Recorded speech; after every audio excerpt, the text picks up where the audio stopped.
And we are live. Hello, everyone. Welcome to the band news. I have my guest is Alison Morrow. If you've been following either of us, you know we have a little tradition. When I get banned, I go on her show. When she gets banned, she comes over to mine. And well, let me just pass it over to you. What's going on now? Now, with you, what happened this time? And I'll just say it right off the bat. Yes, there's a misinformation problem on YouTube and all around the world. There's always been a misinformation problem through the media before YouTube even existed. And it just, personally, I think it just makes the misinformation problem worse when you censor people. And also, it's clearly unfairly enforced. And so what happened this time, Alison? So this was a doctor that I interviewed about how she is no longer treating COVID patients in hospitals as an ICU doctor because of the vaccine mandates. That was the purpose of having her on my channel. Why is a doctor leaving, especially when we saw news coming out of New York that they were losing tens of thousands of healthcare workers. She was one of them. So I wanted to hear from one of these people. I heard about her story and she graciously decided to come on my channel. Because YouTube doesn't tell us exactly how we violate their community guidelines, I will never really know exactly what happened. But they took down my video citing medical misinformation and said they know my channel is very important to me, but they have to keep YouTube a safe space for everyone. And so in order to keep it safe, they had to remove my video and suspend me because I've been teetering on the first warning / first strike line. This is now my third suspension. The first two were reversed. This one, it appears, is probably not going to be reversed. And I think my best guess is that she discussed early treatment for the patients that she's been dealing with.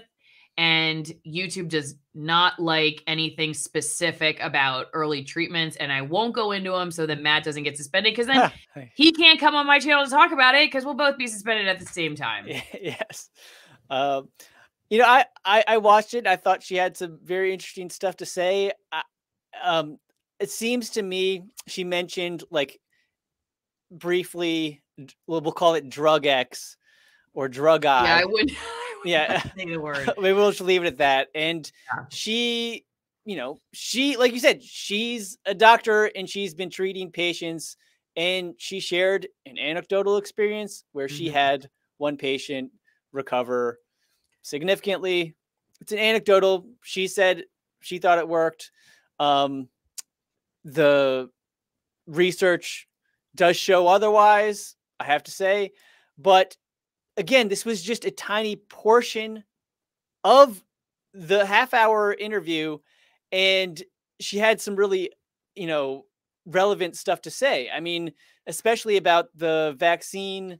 The fact that she lost her job because she wouldn't get a vaccine because she has natural immunity from working with COVID patients and catching COVID herself. Did I get that right?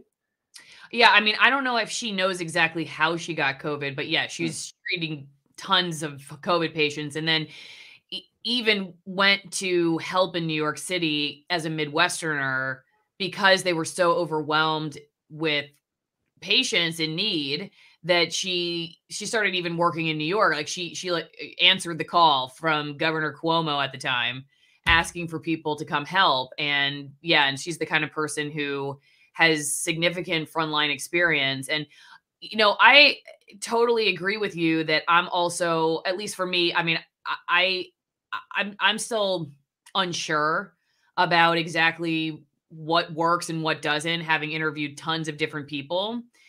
But I think that's normal for the beginning of something that's new, that's normal. And there are many doctors who agree with her and the way she's treating. There are doctors who disagree. But I think it's important for us to understand that this is an actual medical debate that's happening right now, and it's not settled. Like, it's not a settled thing at this point. And I know the research is ongoing. It's something that's going to take years to really settle. So in the meantime, the question is, what should be allowed? What kind of discussion should be allowed? And really the rule on YouTube is that you can't say anything positive about certain treatments for COVID. And really all of them, honestly, except the vaccine. They don't really like anything. I'm not even going to say it, but it's not just this particular drug. It's really anything but the vaccine you're not really allowed to sell. But if you want to sell the vaccine on YouTube, that's completely allowable. Sure. Despite breakthrough cases and all that other stuff. I got to say, I haven't seen anyone taken down for promoting remdesivir. That's a good question, and I should look up. I'm gonna while while you talking. Yeah, while you look it up, I'll just give a quick intro summary of the remdesivir story. So remdesivir was a early COVID drug developed by a big drug company, and it was actually promoted all over the mainstream media. I just saw some clips of CNBC pushing it and NBC both pushing remdesivir, interviewing the CEO of the drug company that created remdesivir, having Dr. Fauci on to say that remdesivir looks really hopeful and shows like 40% positive results in early studies. Well, this all turns out to not be true. The research later showed that that was total bullshit, and it's not effective at all. Those videos are still on YouTube. I just saw them on YouTube. So it's really, and that's the other key thing. Again, I think when you take down conversations, you make the misinformation problem worse because you put people in bubbles, you isolate people, and then of course it's being unfairly enforced. Just like, you know, these videos promoting remdesivir, or slanting them in a positive light. Sure, I guarantee you, if anyone else said what Dr. Fauci said on this NBC clip, they'd be taken down. Or at least certainly if you or me did said that about you know, remdesivir or any early treatment. Well, remember my first suspension was when you and I talked about how I had done these videos, or not actually. Yeah, it was our stream that was taken down. It wasn't even you commenting after. It was like, I believe it was actually our stream. We were discussing how I'd found these videos, one from NBC and one from CNN from 2020, where they were talking about masks and I think was it the vaccine? I can't remember what the other one was. Oh no. It was like Sanjay Gupta was talking about how, you know, it could just be like the flu, you know, which you're not allowed to say on YouTube. You can't say that it's just like the flu, and you can't question masks. And they did both of those things. And by YouTube standards should not have been allowed. So you and I were doing a video talking about why do the corporate news get to have these videos up? They're clearly misinformation according to the guidelines on YouTube. And then we were suspended. Yeah. I wish I had the time to set up the video clip, but yes, that's absolutely right. In addition, so we had Sanjay Gupta comparing COVID to the flu, which is against YouTube's rules, COVID rules. And then you had Lester Holt throwing it to some other NBC reporter, right, talking to a doctor who said that masks were not important in public, specifically not important in an airport. Yeah, he was like, I think masks are gonna help you, not so fast, you know, or something. Like, okay. So, and yet they didn't take those videos down. Here, you would think YouTube would send me an award and say, Alison, thank you for exposing misinformation. We're gonna take these videos down right away because we need to keep YouTube a safe place for all. But instead, they suspended me for showing their stupid misinformation. So it's just dumb. And then, you know, the other thing too, you were bringing up the echo chamber and people go into their bubble. And that's, you know, the real danger of censorship is not that that's secondary, in my opinion, to the fact that these people are not qualified to determine what is fact from fiction. And so it's to say that that's literally what's going on here is an illusion. This is not it's blocking information that certain people don't want you to see. It has nothing to do in many cases, maybe in some, but in many cases it's just whatever the allowable voices are at the time. That's what's out there, and those people may not have the public's best interest at heart at all, and they may be completely aligned in their own echo chamber and not wanting you to hear anything but what's funded by special interests. And so it's just, the real danger is that with trying to kind of put out these fires of misinformation, you got to ask yourself, are the people who are doing that qualified to make those determinations? And in so doing, are they wiping out really important information because they don't have the qualifications? And that goes for journalists too. Is journalists in corporate news, especially like in the world I used to live in TV news, are they really qualified to be talking about some of these complex scientific issues when they get 1 hour a day to put their stuff together, and there's all kinds of pressure from managers and everybody else to align intellectually with the way that and you don't have to talk about COVID. We can talk about any other issue that you watch the corporate news, like they're just like kids on a soccer field, chasing a ball around. Are those the people that you want completely as the only voice, and whatever they say is allowed, and anybody on YouTube that just diverges from that is all of a sudden misinformation? That's not the world I want to live in. Yeah. I mean, eventually it's going to be in the YouTube rules to tell someone to go jump off a bridge because then somebody might go jump off a bridge. Right. So, yeah. Somebody might listen to them and go jump. I mean, it's just nuts. This is interesting. I was looking up the rules, and this just caught my eye. A lot of them are really weird, but so misinformation for treatment says okay, wait, I gotta find it. Okay, so this is prevention misinformation. Any claim that medication or vaccination is a guaranteed prevention method for COVID-19. So basically saying, if you say the vaccine is guaranteed prevention, that is misinformation, okay, according to YouTube. But it's funny too, because if you scroll down... Before you move from... Sorry to cut you off, but this is just such a huge point. So you just said it's against the rules to claim that anything is 100% a cure, including the vaccine.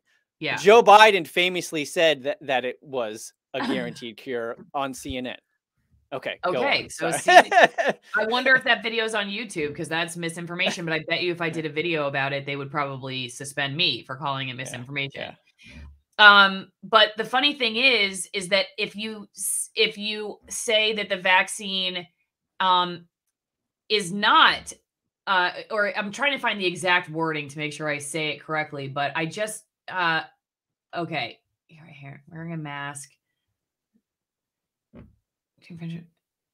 While you look, I'm gonna. So that's fine. While you look, I'm gonna just direct people to. So this is the story that me and Alison were talking about earlier when we each got banned on each other's channel. She was banned. She had me on to point out how CNN and NBC seemed to be violating YouTube's rules. Her video was taken down for that. Oh, I found it. Okay, and then my video covering her takedown was taken down. Hers came back up eventually. Mine never got back up. All right. The claim that COVID-19 vaccines are not effective in preventing the spread of COVID-19 is also misinformation. So if you say it's effective, 100% effective, it's a guaranteed of, prevention, that's misinformation. But if you claim they're not effective in preventing, that's also misinformation. Well, I mean, well, I don't think that's contradictory, because it's just saying like, you can't say it's 100% guaranteed, and which is, that would be false. Yeah, but if you question that it's effective, or that it's not effective, which would mean not 100% guaranteed, which is what they're Oh, saying. That's misinformation. That's what I'm saying, you know? So yeah. they're saying you can't say it's 100%, but if you question it's not effective, that's also misinformation. How can you, that doesn't make any sense to me, because they're saying by telling you that you can't say it's 100% effective, they're saying it's not always effective, right? Yeah. Okay. Yeah. But then under that it says you can't say that it is not effective. But it just is, I don't know. I'm sorry, my brain. Maybe that makes sense to you. It doesn't make sense to me. Well, I mean, again, it just depends on, like, that wording is pretty general. I don't have it in front of me, but like, to say it has, I mean, if the rule was clearly, you can't say that it has no effect at all. You know, I think it's fair to say that it is untrue to say the vaccine has no effect at all. But it didn't sound like that's how it was worded. Anyway. Claims that COVID-19 vaccines are not effective in preventing the spread of COVID-19. That's exactly how it reads. Yeah. So that, Claims, but you also can't say they're 100% effective. Yeah. No, there's definitely some contradiction there. That's I don't know. That just seems weird to me. Because, I mean, according to the research, it seems the exceptions are in people with like autoimmune. Wait, I'm not even gonna. I don't even want to. I'm not an expert. I don't want to scratch that last half a sentence because I don't know what I'm talking about, and I don't want to get taken down off YouTube. What a goddamn shame. But there are some really funny rules, though. I recommend that people go read the rules. Well, here's some funny rules. Okay, so that actually reminded me of this other one. To Facebook. So there's so many. I'm gonna. This is new. So Twitter's new rule. Yeah. So Twitter says they got a new rule. They will now ban users that repeatedly claim vaccinated people can spread COVID. Yeah. Okay, we know that people who are vaccinated can spread COVID. I really hope you don't get dinged for that. Yeah. Well, just to be completely clear, that does not mean that getting vaccinated makes you spread COVID. That would be ridiculous. I don't know anybody saying that. That would be ridiculous. But simply that just because you get the vaccine does not mean you're immune to getting it and spreading it. But that even the CDC director said that. That's why they've been telling people to start wearing masks again inside and everything. And she said, she was very clear. I heard her say that that it doesn't prevent transmission. But isn't that weird? Like, then why is Twitter banning that? That's why they want boosters. That's why they want everybody to get boosters. Let me pull. Oh wait, I don't want to see the. All right. Well, this is here. This is from Twitter's new rules.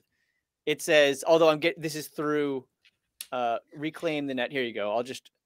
I'll go directly to the source. Here we go. Come on. Spreading vaccinate. Okay.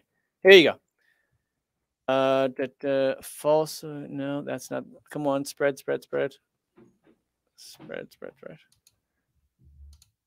I looked this up earlier. It's here, but there's so many freaking rules. All right. False. Here you go. Oh, this is all right. I didn't nab the quote. I nabbed part of what I nabbed was not the drug. Okay. So false or no, that's not it. Another one. Here we go. There's so many rules. Symptoms or there you go. This is it. Okay. So the new rule is you cannot do tweets, or they will apply labels to tweets that contain, for example, and this is the last bullet point in this list, quote, false or misleading claims that people who have received the vaccine can spread or shed the virus or symptoms or immunity to unvaccinated people. That's just not true. That it's not true to say that that's misleading. People can't. Yeah, it's not true to say that that's misleading or false. So so this is on its own misleading and false. I mean, and false. Yeah. Now, it's just. And this was just updated. I think it was I don't know of any announcement about it. Let's see. Yeah, just updated at some point after December 2nd. Somebody noticed and reported on Reclaim the Net. Freaky. Also freaky is, did you hear about this one? Facebook, this is just this 2 days ago. Facebook says it's not liable for false fact checks used to censor because it's protected opinion. In other words, they have admitted that their fact checks are not factual. Right. Obviously, they can be, but because they were getting sued for defamation by John Stossel because he argued that they got it wrong when they labeled his material false. So he's, hey, that's defamation. It's true. You're labeling it false. You are defaming me.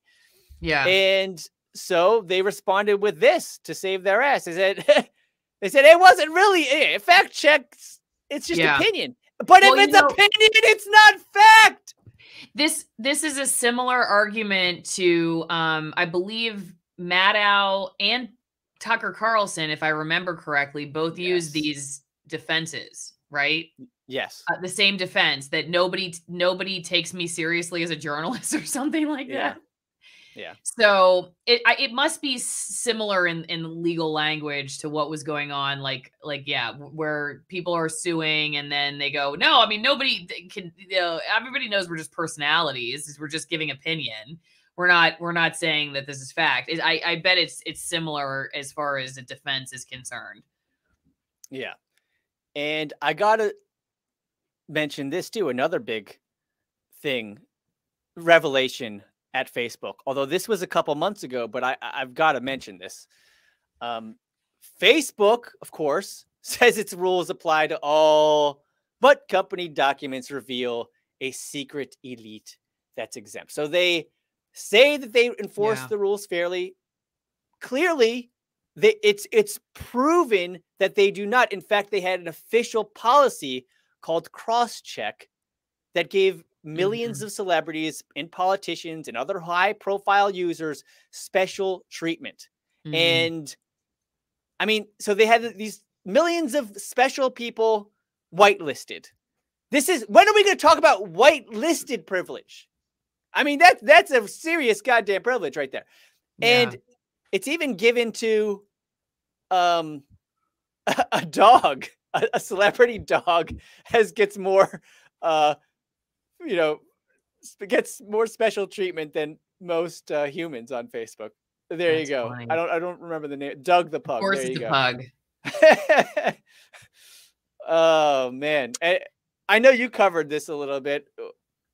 Anything to add on about this one? It's just again, to go back to the concern over censorship. It's just another reflection of how it really is not what they sell it as. They try to sell it as keeping us safe. That's not what's going on here. And so it's just still, it shocks me that people of great education, high level education, have degrees, work at high level jobs, still think, they still buy this argument that this is just what this is just to keep us safe. I don't understand. It's like, am I missing something? Do I live in some alternate world? Yeah. It just like, how is it like, Matt, we have, because it really feels like this is an issue that divides people down a very clear line. And there are just some people who are just, I just don't want to censor because of these reasons. And there are other people like, but how could we do that? We can't do that. That's too dangerous. Yeah. And I don't think these two personalities, because I really think it's almost like a personality trait or something. I don't think, because you can't argue the risk to somebody who's risk averse on this one and get them to come. I at least in my experience, I've never been able to get them to come over to my side. There's always like, but that's, people have been like brainwashed into thinking that it's really a consistent and well-intentioned campaign to protect public safety, and it's just not.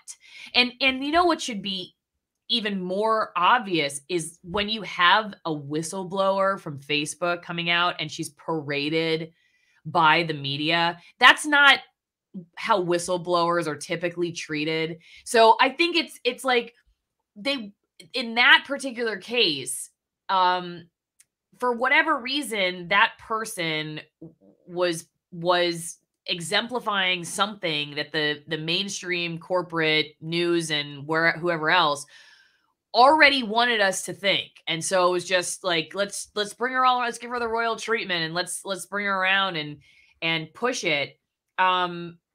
You know, I just, when it comes to the stuff that typically you have like another whistleblower, they're always discredited. It's almost like there's like massive campaigns that the same energy that was used to parade this person around is used to defeat the other person. And so I ask myself in that particular case, what was it about her and her message that they felt like we really needed to keep hearing? Like, why in that case was that person paraded around for us? It was a safe whistleblower, because you could have a whistleblower that's come out of Facebook and these other tech companies that have gone to like Project Veritas or other outlets, and no one cares about them. You know, no one cares that those people are saying significantly dangerous things are happening to information behind the scenes. Yeah, I think in her case, she did actually say some really interesting stuff that the public should probably know about, like the fact that Facebook had research showing that young girls have their health negatively affected by Facebook and Instagram. So that's, that was definitely newsworthy in the public's interest, but I'm going to guess the reason they didn't try to discredit her and they promoted her is because one of her main conclusions was that we needed more censorship. Is that correct? So, and also, I got to say, I think this story of Crosscheck, where Facebook is promoting, elite, or not promoting, well, they are, but they're kind favoring them. Elites. They're not applying rules to the powerful figures and millions of celebrities, the millions of elites. And that's really messed up. And that didn't get as much attention as the whistleblower, and the whistleblower's stories.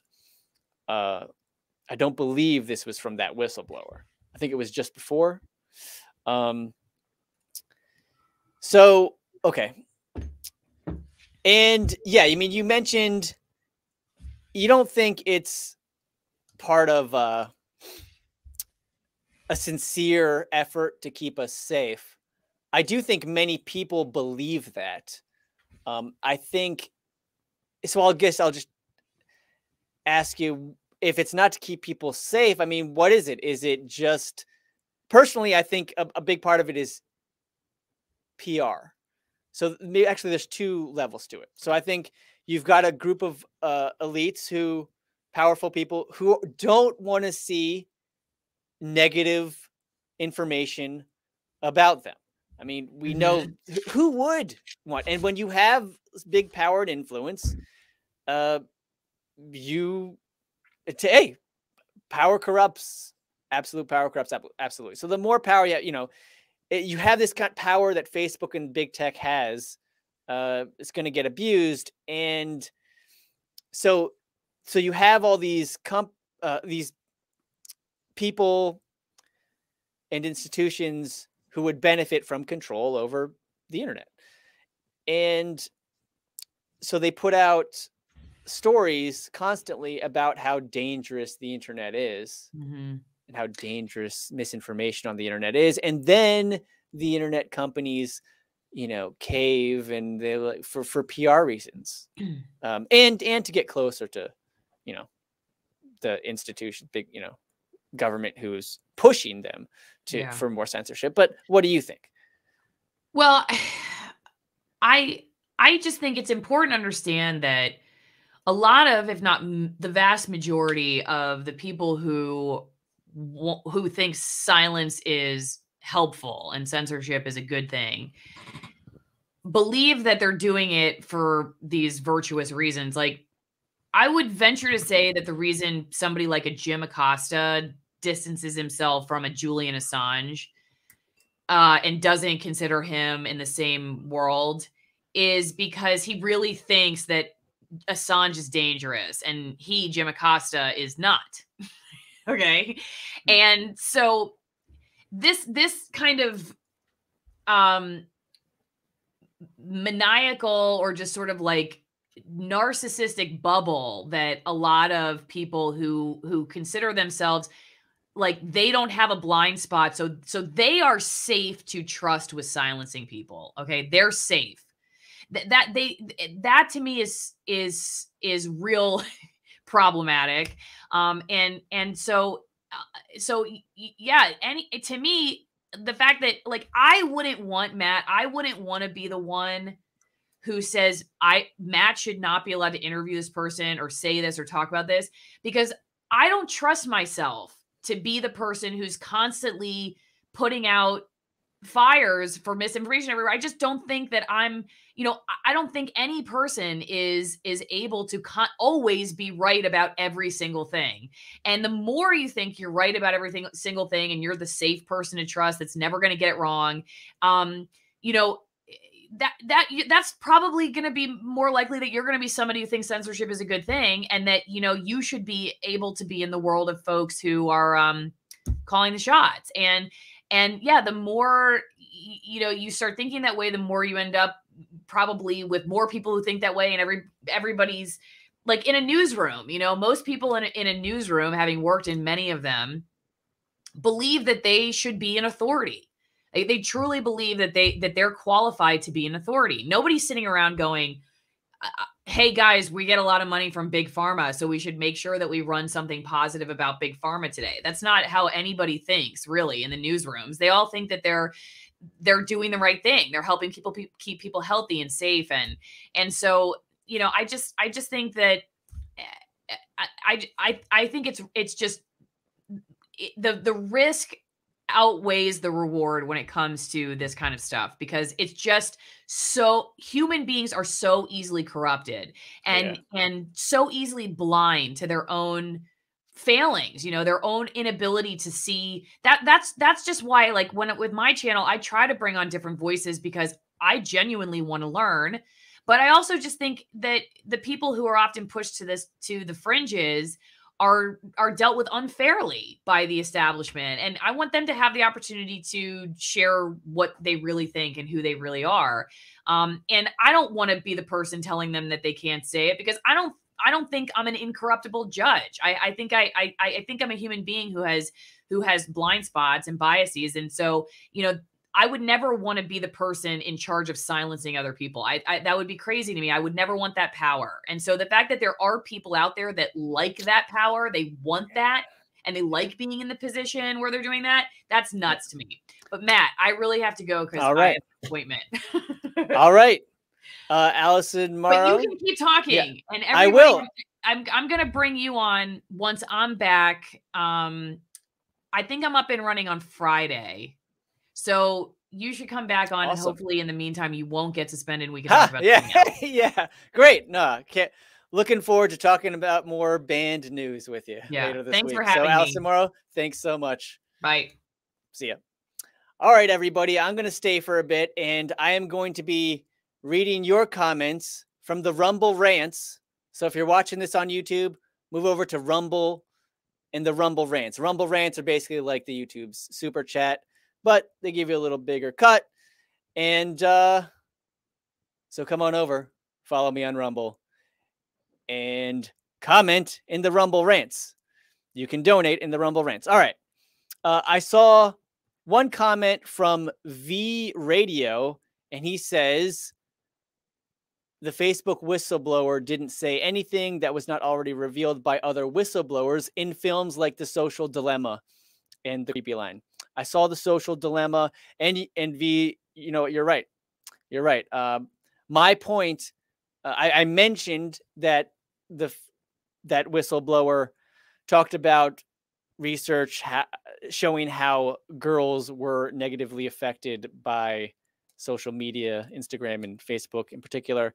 And yeah, I do recall that being in the Social Dilemma movie. So thank you for that correction. Let's see. Come on, everyone. Give me some Rumble rants. But as I wait for your Rumble rants, I will do some Rumble ranting of my own. I did just, well, here, this is important. Look at this here. So we're talking about the authoritarian mindset that people need to be censored, that some people somewhere know what's best and can censor, everything. That's all, save everyone from dangerous information by censoring the internet. And obviously that's nuts. And what's very scary is this is moving beyond the internet. This authoritarian mindset is moving beyond the internet.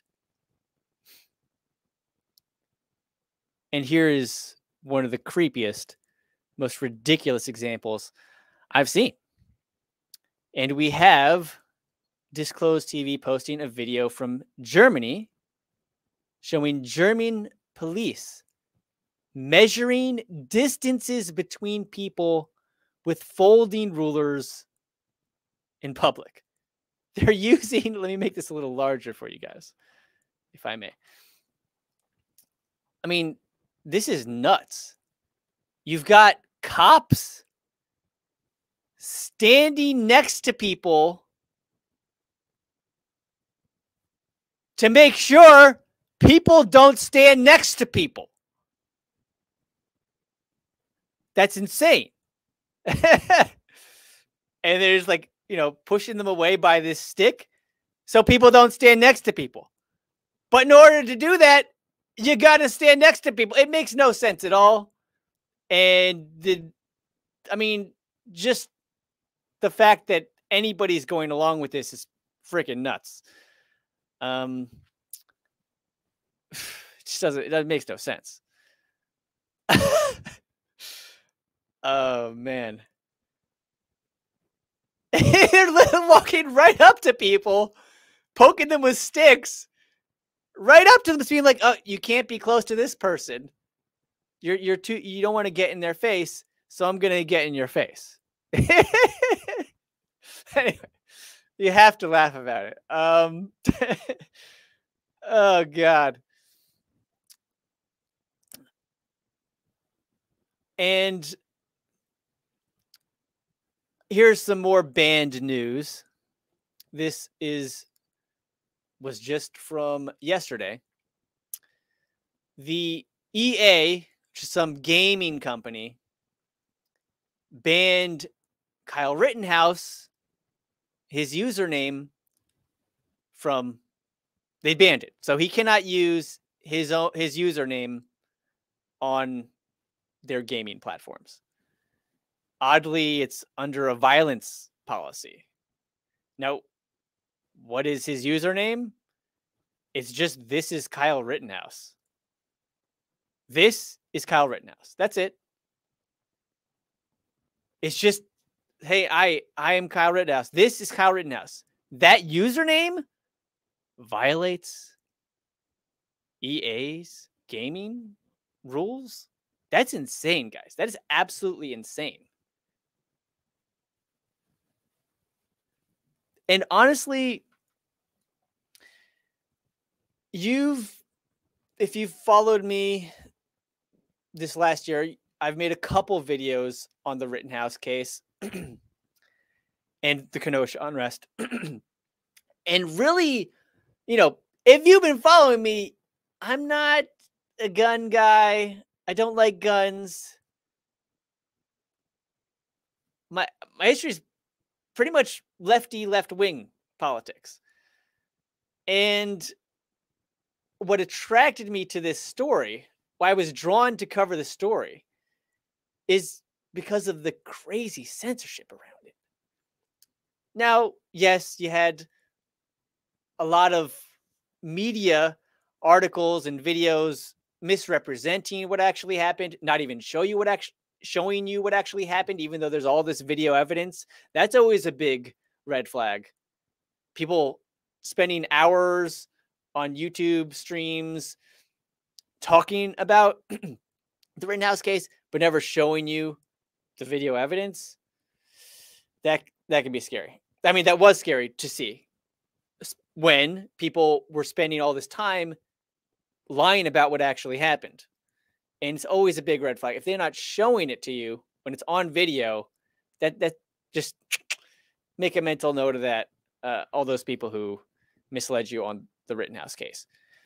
Now, but it was beyond just that kind of, typical lies and spin in the media. What was really scary is Kyle Rittenhouse's name was banned in Facebook searches. Okay. So, all right, he gets, it's horrible. He was called a murderer, a white supremacist, terrorist. This is nuts. But to see it go the extra step of him being censored and searches for his name being censored all through Facebook, one of the largest websites in the whole goddamn world, that is super, super creepy and scary. Super dystopian. And why did Facebook censor his name from searches? Or censor you from seeing search results for his name? Because a day or two, I believe it was just one day, possibly two, after the shootings, they immediately labeled it a mass murder. Facebook labeled it a mass murder. What the fuck are you doing ruling on a goddamn, murder charge that was just dropped? So Facebook fucking ruled it a mass murder over a year before it even went to fucking trial. Just think about how insane this is. The shooting just happened. Nobody could possibly have looked at all the evidence. The evidence, all of it wasn't even public. And a lot of it that was public suggested very strongly, it made very clear that Rittenhouse had a very strong self-defense case from the beginning. And even with that, Facebook just chooses to ban him. Now, Mark Zuckerberg's actually virtue signaling about this in a live stream on Facebook. I'm so glad somebody, snapped it. So, and I watched it again, rewatched it recently, and he's just virtue signaling. It's like, oh yeah, it was horrible. This white boy shot people. And so he just he's like, look at me. I'm this white boy did this, so I'm going to censor his name and call him a murderer. Yikes. And that's not it. There's other censor. I mean, it goes on. The censorship on Twitter. People were suspended and had their tweets deleted for just saying, I support Kyle Rittenhouse or Kyle did nothing wrong. Now, in a free society, you should be able to claim someone's innocence. Especially when that person hasn't even been found guilty. Do you see how dystopian and crazy and Orwellian this shit is? This kind of censorship is? And I agree with Alison, what she was saying. It's very troubling. It's hard to understand how people can't recognize the insanity we're living through. Unprecedented insanity. unprecedented levels of censorship. I mean, we've never had the technology until, recent history to censor on this level. And that's what we're doing with the technology. We're using it to surveil and censor. It's very scary. Let's see. Oh, I'll give you another example. This one's personal. So when I did a video on the Rittenhouse shootings in March of this year, and people said a lot of good things about it. I really tried to give an objective view that I didn't see anywhere else. That's why I made it. I saw all these big media stations along with the independent media that I liked, and they just weren't doing it justice. In particular, I saw a Washington Post video that showed up in the top of the search results for Kyle Rittenhouse on YouTube, and they omitted key details, including the fact that the last guy Rittenhouse shot had a gun in his hand before Rittenhouse shot him. He had a gun in his hand and he was lunging towards Rittenhouse before Rittenhouse shot him. That was completely omitted from the Washington Post video. So they basically cut out a gunman, and they cut out a second gunman. The first guy to fire a shot was Joshua Zeminski, not Kyle Rittenhouse. That guy was completely omitted from the Washington Post video. He was seen on video approaching Kyle. We later learned with a gun. I didn't say it was a gun because it was very grainy, so I didn't report that in my video. But anyway, we knew he was approaching Rittenhouse from the front, while Rosenbaum, the first guy shot by Rittenhouse, was approaching him from behind. You see that in video, captured video. And as Rittenhouse appears to be being ambushed by Zeminski and Rosenbaum, he runs away. Washington Post doesn't cover that. They just cut to Rittenhouse being chased by Rosenbaum and getting a bag thrown at him. They don't show that it looks like he was ambushed by Zeminski and Rosenbaum. And they completely erase Zeminski's name and involvement, even though we know he was formally charged over a month before Washington Post published their video. And okay, so this is spin. So this was all some spin and lies of omission from the Post. But it gets worse because this was promoted at the top of the YouTube search results because of YouTube's authoritative source policy, which is obviously problematic because their authoritative sources aren't all that authoritative. And what happened to my video on the topic? My video, which was more thorough, and I'm not knocking,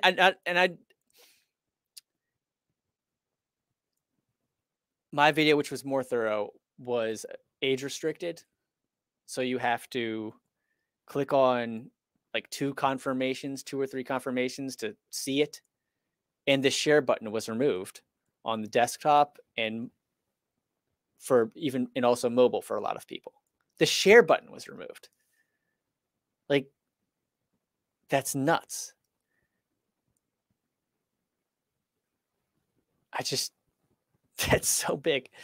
And again, it's the same content as the Washington Post video. I'm covering the same content. I included some stuff they left out, but it's the same goddamn story. It's the same topic, same content. But mine's suppressed and theirs is promoted. Now, everybody, when authoritative sources are promoted on YouTube, that effectively suppresses everybody who is not an authoritative source. Okay? So even if, everyone's not getting their share button removed, everybody is being suppressed, because when you rise up, when you promote a handful of, elite voices, in effect, you are drowning out the masses or anyone else, everyone else.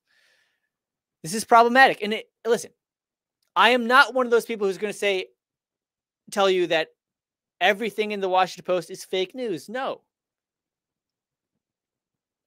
They did some good stuff. There's some good information in that video, actually.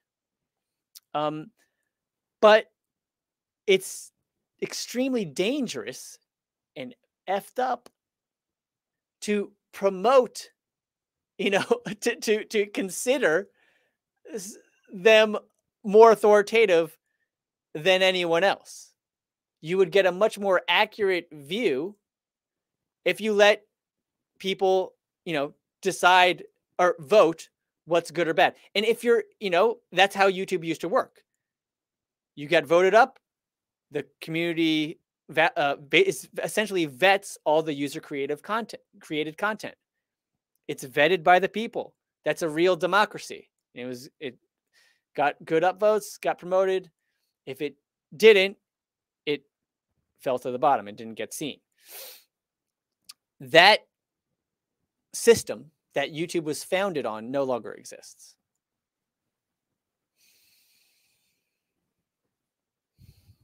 This Washington Post video I'm talking about, it was at the top of the search results back when I started looking into the Rittenhouse case, and half of it was disliked. Half the ratings were negative. More dislikes than likes. And as we know now, what has YouTube done?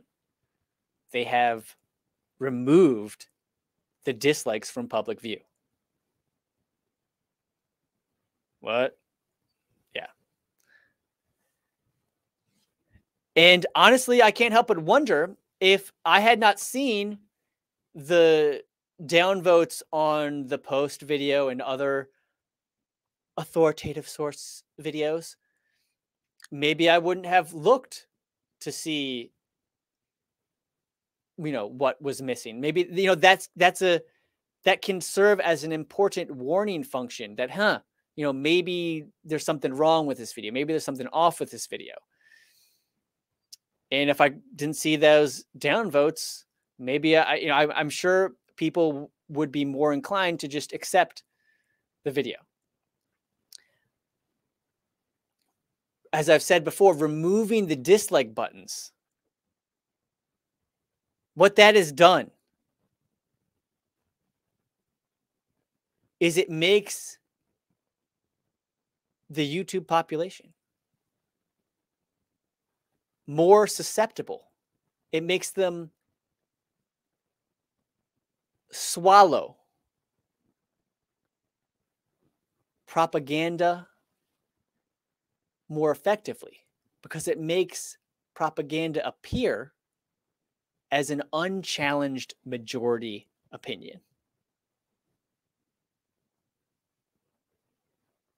That's what removing the dislikes does.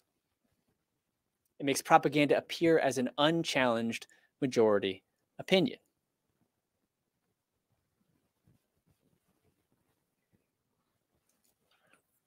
And yeah, I mean, there's, psychology studies show that, if everyone around you tells you 2 + 2 is 5, you might actually start to believe them. Anyway, so that's let me go to the Rumble rants. I've been ranting, but let me see what you guys are ranting about over there. Ha! Tooth Beaver says, I deleted my YouTube channel account a year ago. Well, I'm glad you're here with me on Rumble, Tooth Beaver. Let's see. Oh, there we go.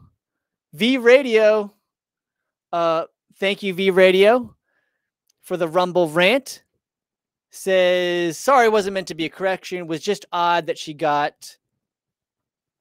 Oh, sorry, I lost it. Just odd that she got so much attention, like she was the first person to say stuff about Facebook.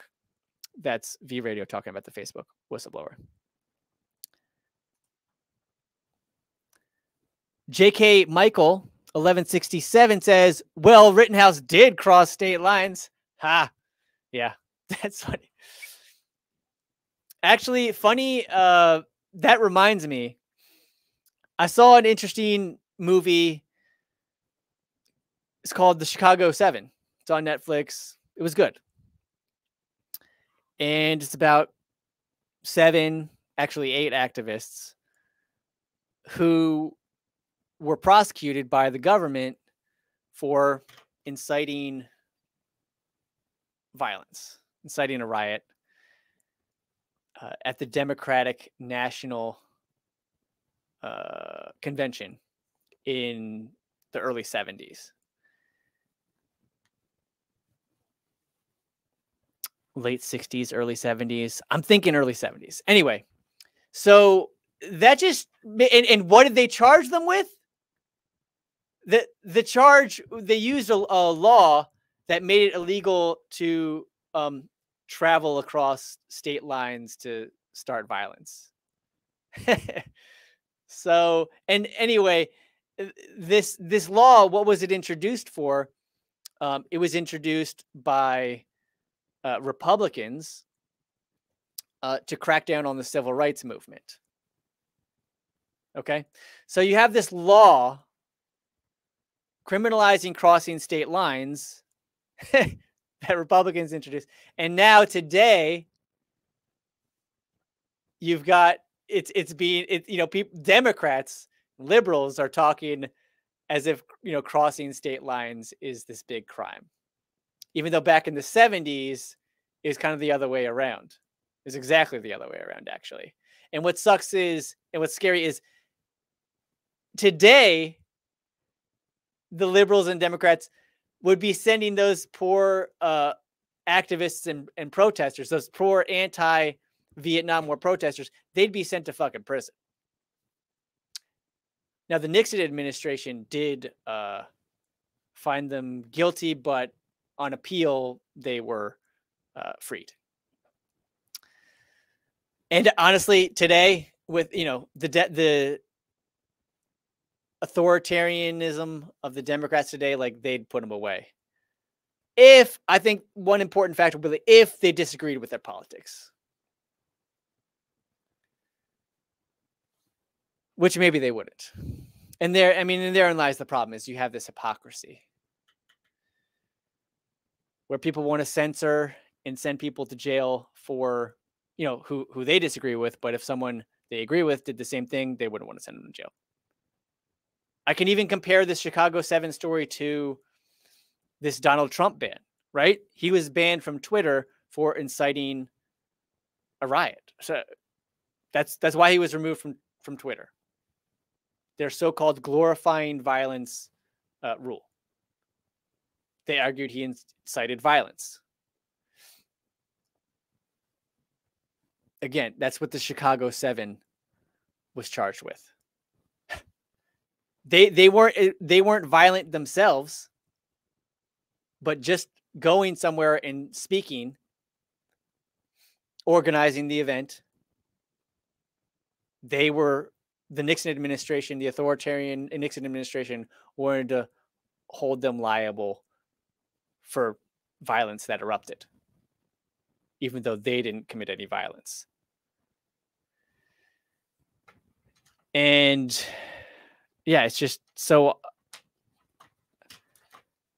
messed up. People don't see the scariness. You put Trump, you ban Trump for that. That means if you're consistent, you set that precedent. Well, now you had, protesters, activists, anti-war activists, you had those Chicago 7 in today's world, they'd all be banned on Twitter like that before trial, their names would be banned like that, just like Rittenhouse in Facebook search results. I mean, it's really scary stuff.